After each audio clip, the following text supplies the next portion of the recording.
We should probably go ahead and get started. I think it's just going to be you and me. So No, that's all right.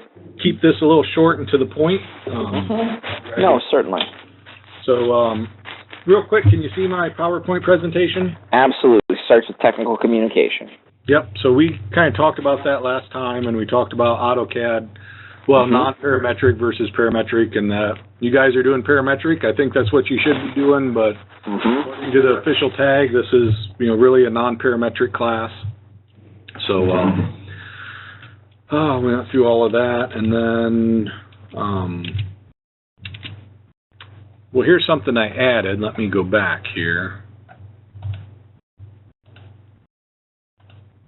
Right here. So in the non-parametric CAD class, everyone creates their own title block, and that's somewhat of a skill that you don't see in the parametrics, but we just don't know where these students are going, and we don't know what software they're going to be using, so kind of understanding the technicalities of what needs to be in a title block and how to create one and all that good stuff. So this is my A size title block. And then for the D size, I give them sheets right out of the official drafting manual on what all the definitions are for the different areas of the title block and the different definitions and all that good stuff. I think there's a total of 14 pages that deal with title blocks. And then this is the official standard for a title block for the border and title block. So we do D size and A size prints in this class. And then let me know where you stopped off at. I started going through some of our labs for the non-parametric side. Yeah, I remember seeing some of these. Okay. I don't think I think I did get to the second one, not this one. Okay. But it's interesting. This one I have a part very similar to it that I had them do 3D. Gave them a lot of trouble.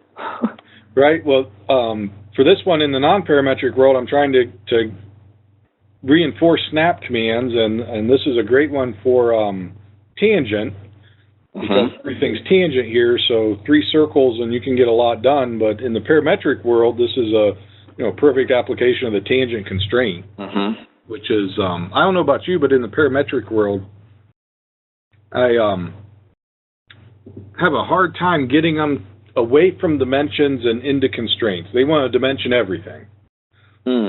Trying to get them to put as few dimensions on as possible and have an intelligent part that adapts well. So that's right. Yeah. So this one would be a good one for that as well. This one for the 3 views, I would think interpreting this one from a 3-view orthographic standpoint would be a little bit of a challenge. I don't have the 3 views to show you, but just the way you have the link surface up there and it's running tangent into the top, kind of that channel running through the center gives you some different hidden lines, and it's not always what they expect the 3 views are going to look like. So yes, if you're working it from the other side, in the world of parametrics, giving them the 3-view orthographic of this and having them create the model would probably pose a little bit of an interpretation challenge for them. Well, it's interesting because I try to do a mix. Sometimes I'll give them an isometric. Sometimes I'll give them orthographic views. Sometimes I'll give them a model. I'll actually give them a physical object and say model this. Right. So take out a dial caliper and measure. Right. Yep. So what I'm going to do is I'm going to get through these non-parametric drawings, but I do have my parametric class at the end of this, so we'll try and spend some time talking about what I do in parametrics and some of the projects that I do. So. No, certainly. Absolutely.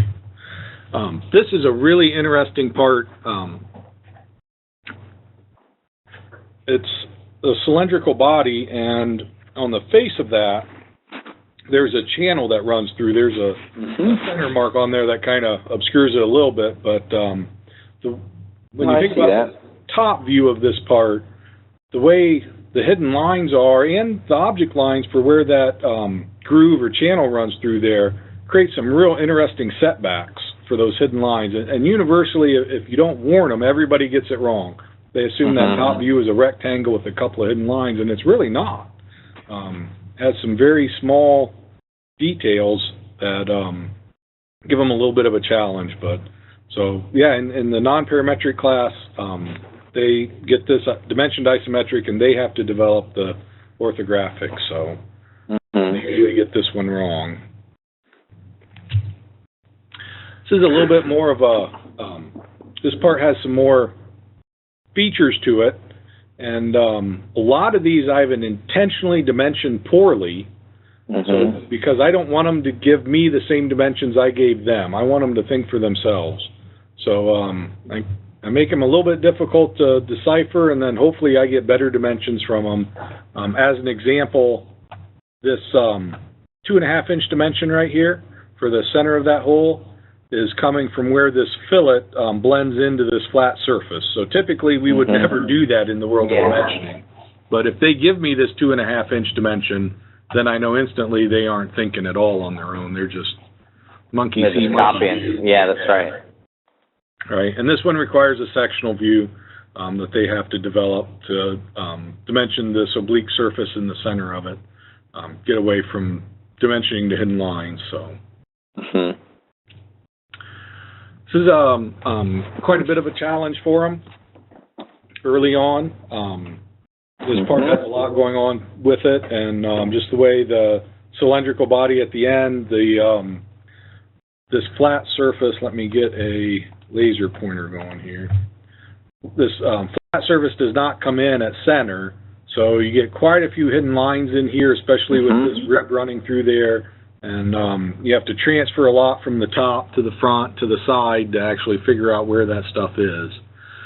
If you look at the bottom of this part, I kind of flipped it over in this isometric view. There's a teeth or a groove running through the center, so that adds, even more complexity. This gets fairly detailed, and this would be on the ANSI D size border. So I have them plot them out on a large scale so we can really see the details and what they've done, and quite a few dimensions also.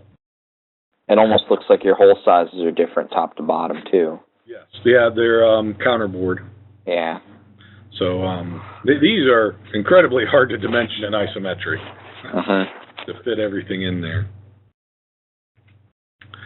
So that's the end of my orthographics for the non-parametric side. That's as far as we go. And they're usually doing pretty good at that. We do just, I think, 4 labs here in isometric. So I kind of go back to, some simplicity. This is just a step block. And I do give them the answer up here. So this is what I give them, and all I expect back is this isometric view.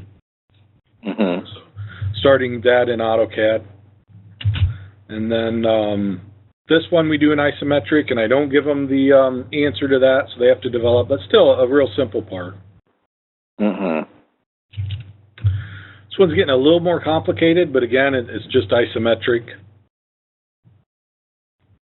Now this one, although it's not overly complicated, I do ask them to dimension this one in isometric. I feel they should, if isometric is just a quick way to get a perspective, and if you were trying to just communicate to a non-technical person or sales some overall sizes of something, it's advantageous to be able to put some dimensions on an isometric and communicate a little bit more. So then that's the end of isometrics. Just 4 labs, and they can say they've done it, and we get to move on. So after isometrics, we're into 3D solids. So we bring this part back, and we're going to do the rest of these in AutoCAD Solids. And now, I don't know the last version of AutoCAD you've used, or if you've ever used AutoCAD. Oh, I'm trying to think, because we use Factory CAD. We use Factory CAD, which is a derivative of AutoCAD, and so I was still using AutoCAD to open and make modifications sometimes. That was 2003, maybe. Okay. Yeah. So wow, more than a decade. Yeah. Time goes quick. Yeah, time goes quick. So AutoCAD does the orthographic views for you from a solid. So they create the solid models, and then AutoCAD generates the orthographics for them, and then they just have to detail them out. That works out pretty well.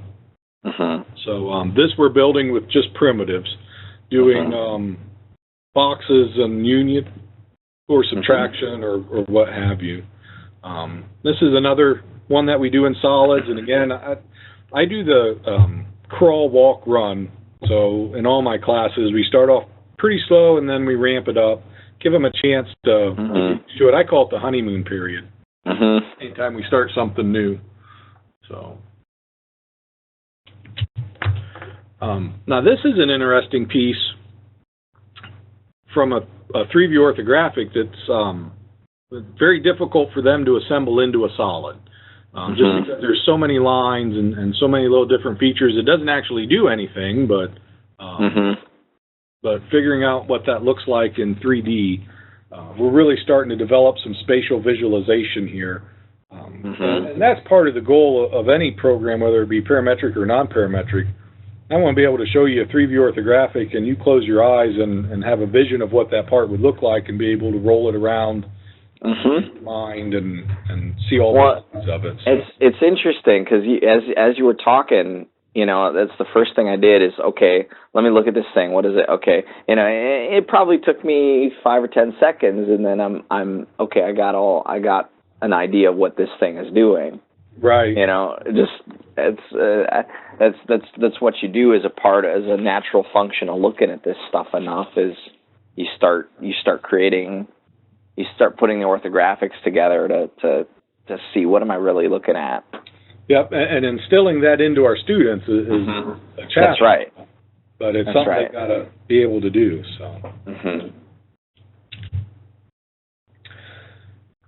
Oh, and AutoCAD Solid, this one's a little bit of a challenge. You're kind of building that tombstone, and there's a ring around it, and then there's a slot running through it with kind of has a raised ring top and bottom. So, just building those different sections and unioning and subtracting them. It starts to get them to think in 3D, and then what we'll start with this one is instead of just using the primitives, the boxes and the cylinders, we'll start doing projections. So we'll sketch out a 2D portion of it and then project that into a solid, kind of build it from there. So this one just from the oblique surfaces and a little bit of a spatial visualization challenge, not a whole lot, but some. So again, just building it in solids and generating 3-view orthographics for these. Sure. Oh, that part came up there again. Wonder how that happened. Same part, though. Yeah, no, same thing. Here it is. This one, a little bit different. It has some fillets in it, and then in that tombstone, there's 2 keyways cut into it.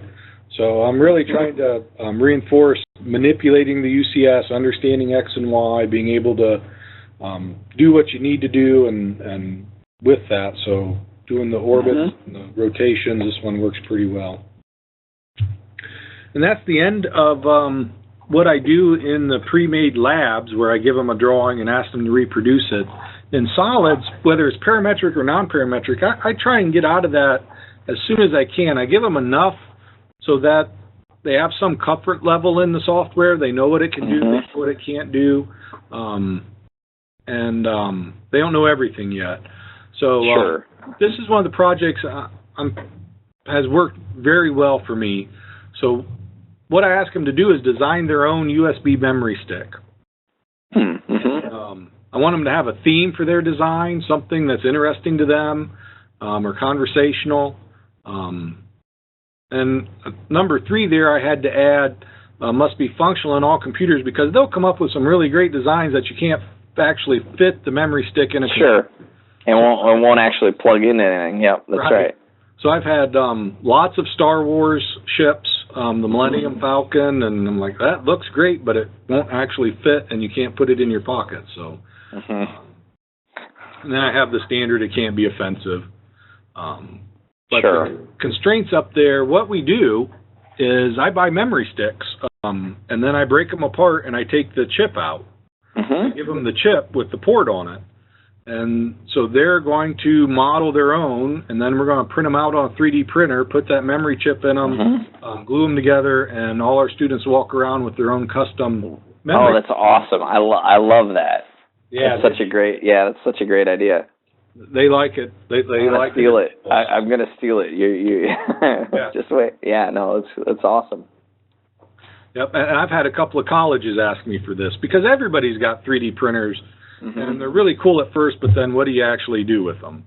So I've tried a lot of different things. I've bought hair dryers and taken them apart and gave them the parts to the inside of a hair dryer and said, design your own shell for this, and everything's got to fit back in.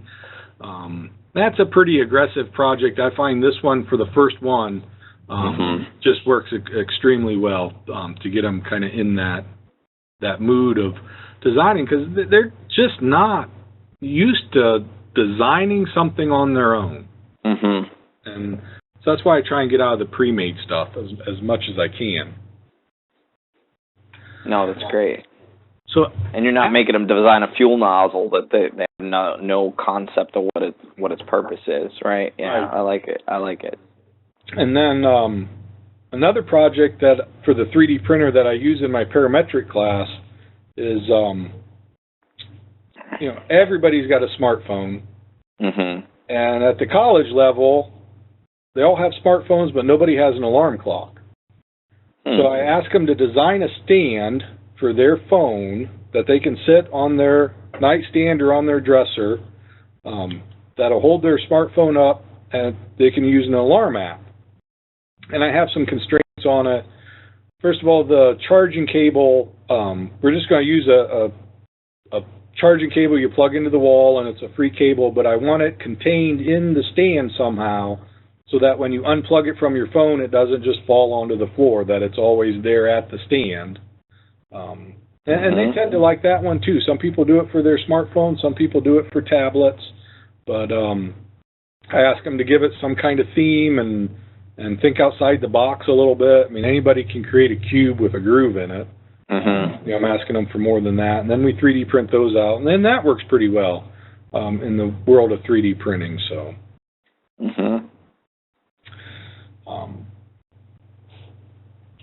we're going to go into my parametric CAD class next, but kind of on that same topic of not doing the pre-made stuff. One of the rich sources I have found is Inventor Societies. I would imagine Cincinnati has Inventor Societies. I'm not familiar with the term, so I'll have to look into that. Yeah, so it's we have a very rich Inventor Society here in Columbus, and it's really just people with ideas that they want to patent or they want to market, but they don't have the technical know-how to get their idea from a simple sketch to some technical drawings and some refinement. So we'll approach them, or they'll approach us, and they'll have an idea for whatever it is, and then I'll have a CAD class. Either break them up into small groups, or we'll do it as one big group, but we'll kind of refine their idea, model it, let the person with the idea look it over. We'll try and, if we can 3D print it, we'll 3D print it. Hopefully it's small, and kind of send it through the design process. And if it's too big to 3D print, then we'll mock it up out in the shop with something. So had a gentleman with a really interesting idea for a tailgate for a pickup. And when he approached me, I'm like, everybody's got a tailgate on their pickup. What in the world could you possibly have that already doesn't exist? But it turns out he did. He wanted a tailgate that took inserts. And he said, well, for the contractor world, he says, I can envision that you would have an insert that you could put spools of wire, of cables in your tailgate of your pickup. So that as you're pulling cable or rewiring something, it'd be right there. I'm like, all right, that makes sense. He says, I could see a table saw insert, so you lay your tailgate down flat, and you got a little table saw kind of built into it. Thought, well, that works pretty well. And he said for the consumer world, he says, lots of people have pickups, and you go to the lumber yard and you buy a 12-foot piece of lumber, a 2x4, and how do you hold this? So it was a clamping mechanism where you could, stick a long piece of lumber through your tailgate and clamp it in there so it didn't move. We did a tailgating option where you had a cooler and a grill and all different kind of stuff. So we modeled a whole bunch of different options for him and did a bunch of different looks of it, and the students really enjoyed that, and he got to come in and talk to the class and tell him what he liked, he didn't like, what he wanted to change. And that's a great idea too, because that just brings home the reality of working for a purpose, and now you have a customer with constraints, and you have a deliverable, right? That you don't just, as an instructor, you tell them this is what you do. I need one of these made. They kind of wonder, okay, why? Right. Yeah. Right. And then I universally tell them that the drawings they get, that they are preliminary. We're not going to put our name on them, because I don't want you to go build this tailgate and have it fall, skip down the highway because there was a design flaw. But you need to get a professional engineer to look at this, and that's the next step, that if you want to take it. So we've done quite a few projects like that, and the tailgate's actually available for purchase. I know here in the Columbus area, Pickups Plus, he did a bunch of work with a aftermarket supplier called Pickups Plus, and they did focus groups, and he had the professional engineers look at it and alter things, and it's in production. You can actually purchase one, so that was really cool for me.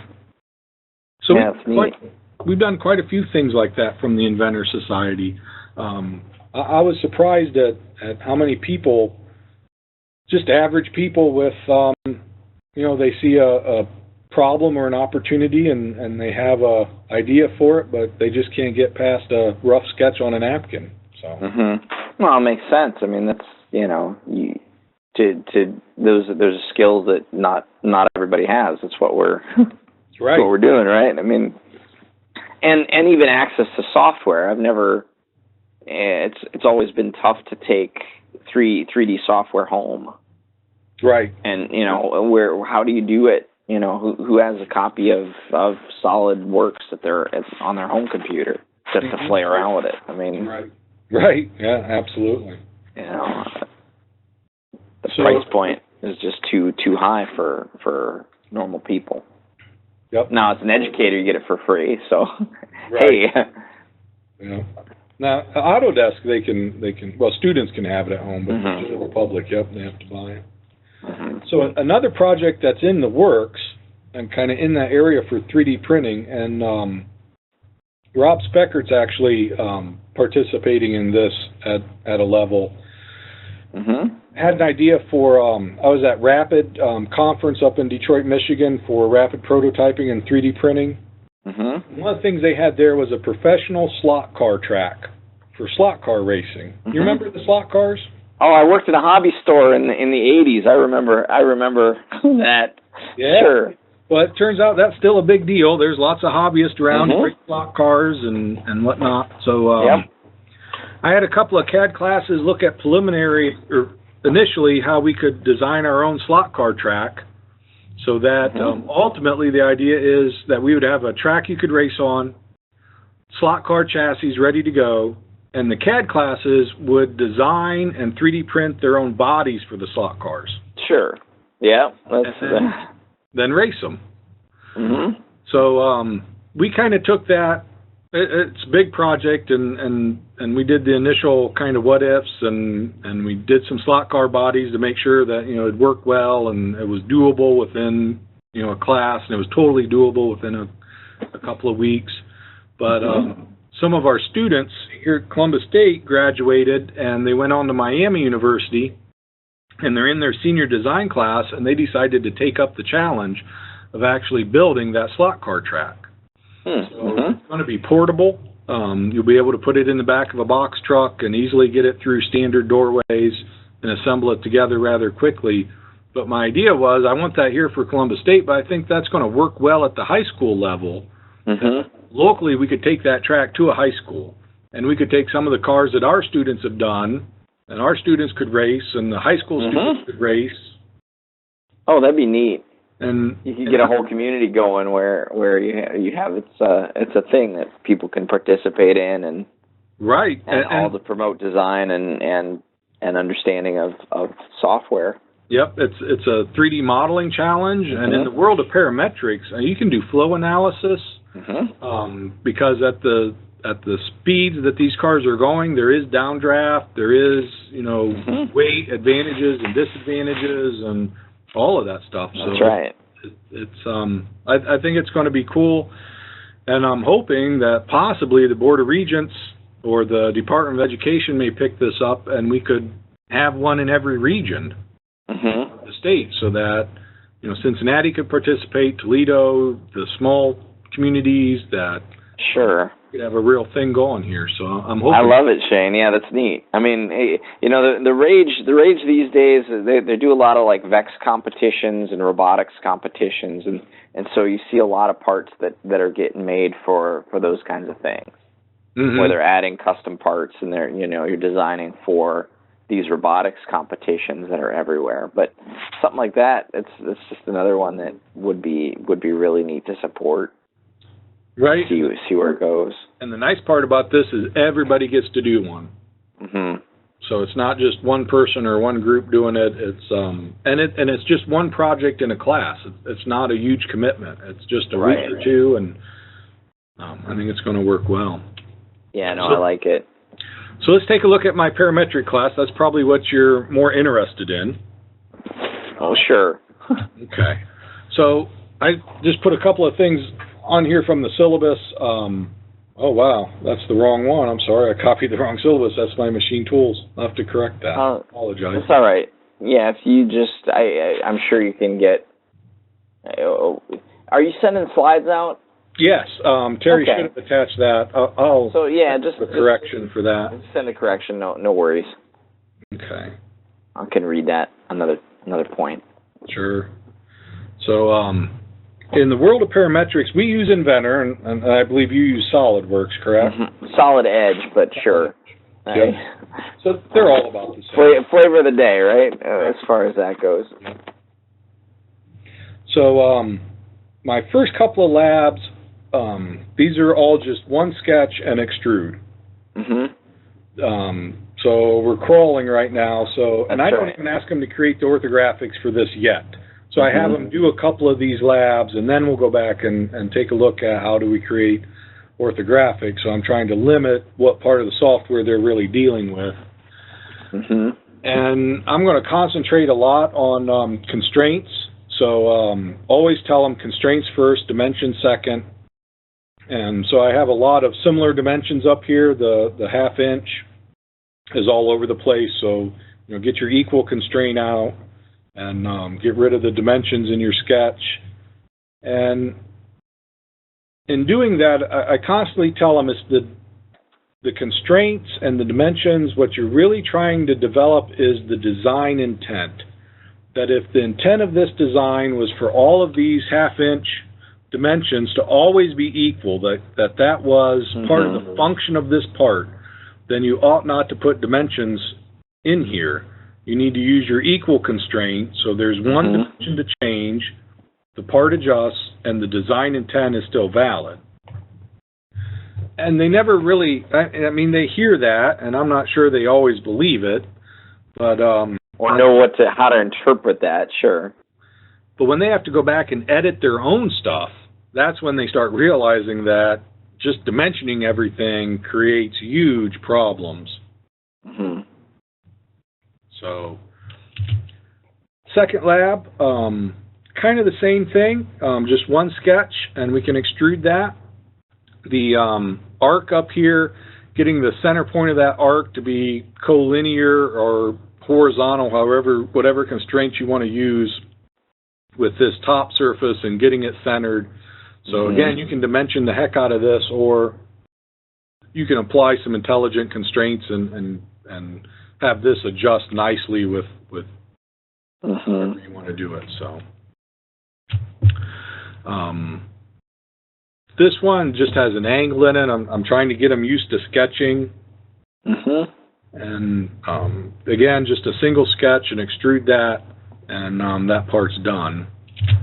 Typically, how long do you give them for each of these parts? Is it I guess it depends on time in your class, but I would think you have time to do at least a couple a night. Oh yeah. So our classes meet for typically 3 hours a meeting. Okay. So we meet for 6 hours total, and I would expect them the first night to get 3 to 4 of these labs done. Just to sketch and extrude. So yeah, I even though the parts are simple, I push them pretty fast down the road. And part of it's called homework. So if you don't get it done in class, then you're going to have to spend a little time outside of class getting it done. So. Yeah, that's right. So this part I found works really well for the constraints. We have lots of tangents going on here as we go up these cylindrical bodies. We have this groove cut in here. And then this arc right here always challenges them to get the center point in line with these surfaces. So you can do that with constraints nicely, but you have to start understanding the constraints. Sure. And I have videos for all the constraints on the online learning management software. So even though we talk about them in class, each constraint's kind of broken out. You can go watch a real short video on what concentricity constraints used for and what collinear and all those different constraints. So they always have the web access. So after those first 4 labs, that's the end of the single sketches. So this lab, we can sketch out the front view, and I do challenge them that I want this all in one sketch, because it'd be real easy to create multiple sketches and create this, but I need them doing some complicated sketches where there's a lot going on. So I force them to do this front view all in one sketch. Lots of 1/4-inch dimensions up here that we can use the equal constraint for. This 5/8 and this 5/8 are the same, so getting all that centered. And then this is the first one where we are doing an additional sketch where we're either unioning, adding, or taking away from. But so now we're starting to manipulate the models and sketch on different areas of the part when it comes to that. And again, I'm not asking them to do any 3-view orthographics yet. So we're just focused on sketching and creating the models. This one I find works really well. It's mostly cylindrical, but has these flats in it. So when you go to put these flats in, I show them to put the flats in when they're sketching on this view or this part when you're looking at it in this orientation. And then I have them put rectangles in here to extrude back to create those flats. But you can do a lot with the constraints on those rectangles to get them centered, to get the corners on the circles, and it really only takes one dimension. You have 2 rectangles up there, a whole lot of constraints, but only one dimension, and then you can extrude that, and that works really well for them. This cylindrical body is offset, but yet centered, about the center of the part, so a little bit more on the constraints. And this little keyway or slot that runs through there, that poses a little bit of a challenge. I get to talk to them about planes now, because you can't sketch on that cylindrical body. You could select this flat as your sketch plane and get that done, but I show them the origin planes and I show them the tangent planes and how they could use those to their advantage in situations like this. I can't tell you how many people from industry that I've talked to, when they're just starting in parametrics or haven't been using them very long, their first question is, if I have a cylinder, and I'm just a plain cylinder and I need to put a cross hole in it, how in the world do I put a cross hole in a cylinder because there's nothing flat? I'm like, all right, so you don't know planes yet. Yeah, that's right. You create a plane. Yep. No, that's right. So planes are something that not everybody understands, but they should. Yeah. So after this lab, we're we're going to go back and we're going to talk about how do we create 3-view orthographics and the organization of the files. And they're going to go back and create 3-view orthographics for the first 6 labs. So I really feel if I only introduce that once and they do it once and then we move on to the next lab, they forget it. So 6 labs of creating models, and then 6 times they create orthographics, they kind of have that process down now if they do it, the repetition at least. Mm-hmm. This part I have in here, this is really the first one with holes, so we get to use the hole feature and talk about why you would use a hole feature instead of just doing circles and extrusions. And it also has this cylinder that's at a 45-degree angle, so again, planes, we're reinforcing planes. And you can't do this one without planes about this edge at an angle. And universally, when they go to put this cylinder in, after they have kind of this L built here, what they'll sketch on their plane is exactly what they see here. They'll give me 2 circles, they'll extrude that, and then they'll be befuddled why the hole didn't go through this pre-existing part of the model. I'm like, well, 3D modeling just doesn't work like that. Like if you can union, you can subtract, you can add, you can do whatever, but you just have to be able to look at a part and start to see the order in which you might do things. Okay. And for their 3-view orthographic, we're starting in auxiliary views here, so we're doing more than just front, top, and side, getting them to do some different views with this part. This one works well. It's got a lot going on for it, but what I've found is beneficial for them is we have some drastic height changes now, and they're just not used to that. They're used to compact parts, at least up till this point, so it's kind of one part and it all works, and this one has just some drastic height changes, and they have to get used to moving around on the model and sketch planes, and we have a lot of different views going on here with a lot of different dimensions. So this is a challenge for them to create the orthographics. And as you can see, I introduce GD&T. And I don't try and teach them an entire geometric dimensioning and tolerancing curriculum, but I'm just trying to get them to duplicate the GD&T I have on here. So getting the feature control frame in here, and we talk about what a feature control frame is and why you would want to use it, and then the basic dimensions that go with the GD&T, and assigning, down here we're assigning some datum, so they've at least done it, they've heard the terminology before, and they kind of know how to apply some of that in the software, even though they probably have no idea why, how, and where you would do this if nobody gave you the answer yet. Hey Shane, just to interrupt you, real quick here, with GD&T, one of the things that I've been looking at in for my class is actual certifications. I'm supposed to provide a number of certifications for my students to have the opportunity to do. I'm curious, do you guys do you have any? I'm almost wondering if getting them a GD&T certification would be something, a road to go down. Is that something you ever think about, or is that something you guys do?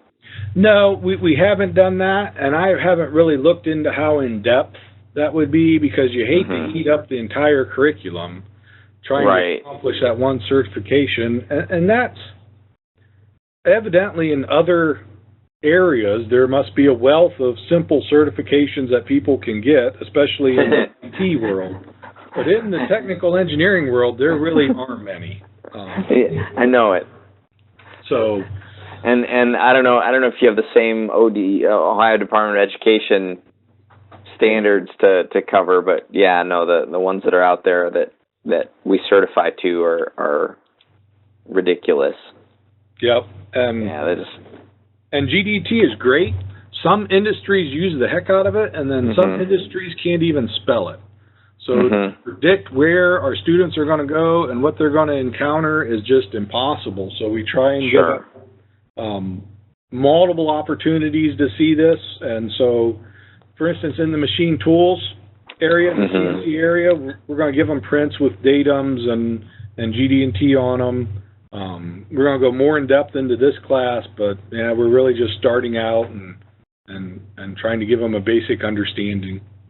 Okay. No, I was just curious because I know that that is on the list of like the things that if I was looking for a job a number of years ago down at for General Electric and GE Aerospace. That was something that popped up a lot. I know GM.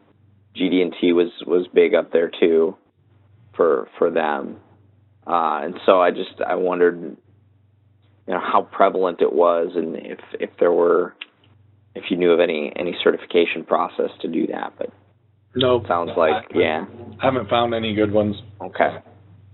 And if there are any certifications out there that I've run across, it's like an entire degree. Yeah.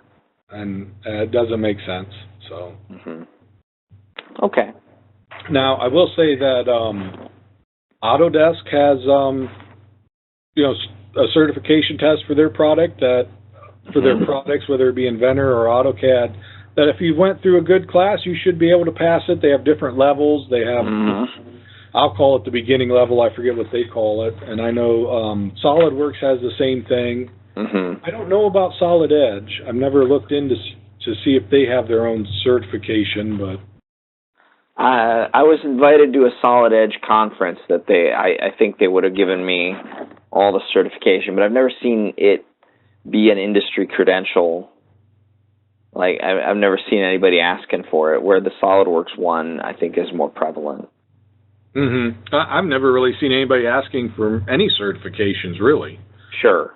In the technical world, well, in the mechanical engineering world, but as long as it's an industrial recognized certification, which the SolidWorks or the Autodesk or the Solid Edge would be, it's recognized by that industry. So people don't have to be asking for it to make it count. I will say that I was at a conference in Indiana, and the community college system in Indiana is called Ivy Tech. It's a statewide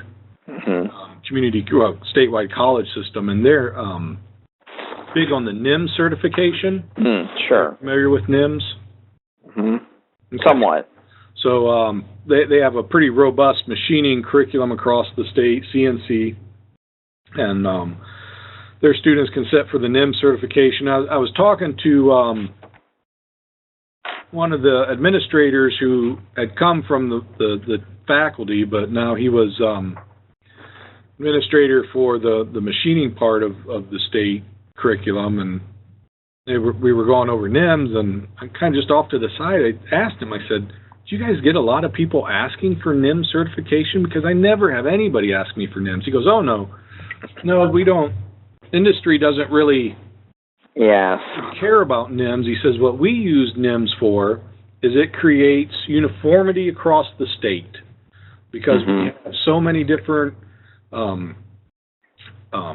places where we teach this curriculum, and if we didn't have something that mandated uniformity, we'd have a stellar program in the South and we'd have a really bad one in the West, or vice versa. And it's also a way to mandate equipment. So NIMS specifies, how many machines per person and what they are and how your shop is laid out. So the argument from the state about money becomes, a little bit irrelevant, because if you want us to have NIMS certification, then you're going to have to buy this equipment at these sites. So that's where I see a lot of colleges using that type of certification, especially when they're involved like that. Sure, they get to. You have a standard then that you have to follow, and right. Sure, it helps get leverage equipment. Yep. Okay. So here's another lab that I do. This one works pretty well because it has a lot of constraints going on for it. Just a curved wrench, and I actually modeled this off an actual wrench that we had. And just the way those square cutouts, this is obviously for square nuts on you know, some older equipment, but the part just really worked well. You have to do planes, and you have to do a lot of constraints to be able to get this built, and you have to build it in sections. And I will show them better and worse ways of building this part, so I'll give them some options here. Here's how you could start, and here's some advantages to doing it this way versus that way. So I do spend some time up in front of class, kind of leading the witness a little bit. And then this is the last lab that we do that's just a part by itself. So by the time they're done with this one, you know, we've got lots of slots, we have lots of symmetry in this, we have supporting ribs, which are all, you know, specific ways of doing that in the parametric software, of getting that accomplished without a lot of dimensions, and really using the features in the software to our advantage when it comes to mid-planes and defining lines of symmetry and mirroring features, and using the supporting rib feature. So they should be pretty good at building basic parts by the time they're done with this one. And I will say that all these parts have been ugly. You know, they're square, they have sharp edges, they are not consumer products, they don't have any fluidity to them. You know, we're not to that stage yet. Sure. So after this lab, we're going to do we're going to start on assemblies. And so I count this as one lab, and they're going to model all the parts to this, and then they're going to assemble it together. And they're going to give me an exploded assembly, just as you see on the screen, with a bill of materials and ballooned out, and standard hardware, all in there. So now the parts that go to this, really trying to get them to use the software to their advantage, that this part has holes in it and it has symmetry to it, so we have the whole feature, but it's not all that different from this part. So I have them do one and then make a copy of it, so you can just go back and alter it, the copy, into the new part, and you bring over all that design intent with the holes and some of the different features. This part, I try and show them how to model quickly and use the software to their advantage. This one, I'm introducing the revolve method to them, so that we can just revolve that and put threads on the end and get a part rather quickly. This one has a hole pattern in it for some surface texture, and I show them the pattern feature, so that you can get all those accomplished in short order. That's actually a pretty simplistic part. Then we're going to spend some time talking about assemblies and how those assembly constraints work, and how you assemble something in a manner that's how it goes together in the physical world and how it's really going to work in the physical world, and to get that exploded assembly in there. And I also ask them to apply some geometric dimensioning and tolerancing to all of these parts. And I ask them, you know, just give it a shot, put in there what makes sense to you for how this part is going to function, and what has to be perpendicular, and what our tolerances could be in the world of GD&T. So I'm trying to reinforce some of that GD&T with this one as well. This would be the second assembly that we do. And although I give them the drawings to all of these parts, this assembly isn't actually designed very well, and could be made better. So this is just a belt tensioner. And some of the things, for instance, we just have hex bolts going through here, and this sheave is going to be rotating on that hex bolt, so this probably isn't the best bolt to put in there. Kind of lead them to, maybe you want a shoulder bolt in here, or you want this to be a hardened pin, and it's not a threaded fastener at all, things of that nature. So they have to make some design improvements to this as they go through it. But again, we're going to do the individual parts, the assembly, the exploded assembly, the bill of materials, all of that great stuff in there. So the parts themselves are a little more challenging. They're not quite as straightforward. This has a draft angle to it. It's a cast part. Ask them to put machining marks in here. I ask them to do a little GD&T. So this is a lab in and of itself that kind of goes together. And they're going to do some, they're allowed to change dimensions to improve the design of the part or the design of the assembly. This one's a little bit of a challenging part for them. It has this supporting reinforcing T in the center of it. Have a section view here, so lots of fillets, lots of details in there, and then the two arms on the side are symmetrical about the center, so getting them to use the mirror feature and define lines of symmetry and things of that nature. So again, just a perfect opportunity for a revolve. Yeah.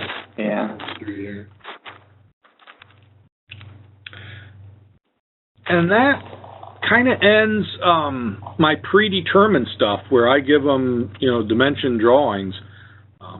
After that, I have this little tapping machine out in the shop. And so what I ask them to do is to just duplicate that tapping machine. I said, pretend you're working for a company that's stealing this design. And so you're going to model this off somebody else's product. But we want every feature, we want every decal, we want every engraving in it, we want it to be as close to the same as we can. I tell them, you can go out there with micrometers and calipers and you can measure the heck out of this, or you can just take some general dimensions and you can engineer it yourself. That if you understand that this is a sliding fit, then we're going to get the machinery's handbook out and we're going to look up what the tolerances would be for a sliding fit between that shaft and there's a bushing in there. Just kind of everything about this. They're allowed to kind of engineer on their own, with this being the idea. So they can take measurements and they can engineer it on their own. So we'll do the same thing in sheet metal. We'll take a sheet metal cabinet from the shop and do the same thing. They kind of have to design one very similar to that with all the features, but they're allowed to engineer some of the dimensions themselves. And I'm getting into real applications and real products. There's just so many challenges there that we don't include in our pre-made labs. Yes. Yeah, I totally see that because you have so much that there's so many things that you didn't expect just from modeling equipment and doing it. Yeah, that makes sense. Right, because all my pre-made stuff, I've intentionally, made simple so that we could get through it, especially in the beginning.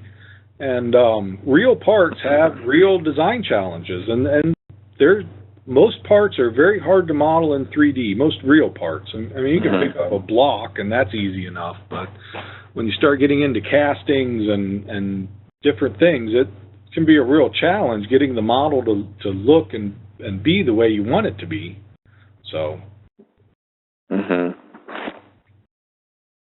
Yeah, a lot of my physical models have actually, it was kind of a joke the first year I did it. I said, well, what can I have that's standard I can give everybody one? So I brought in some Legos. And there's actually quite a bit of detail on some of them, right? I mean, you get into some pretty complicated stuff if you really, even the easy ones. I say, well, it's just a brick. Well, there's all kinds of cylinders and extrusions and other stuff you got to do. So that's kind of my starting point is to give them that. But a lot of things they weren't expecting out of just something as simple as a Lego. Yeah, and something just as simple as a pliers. Yes, is exactly.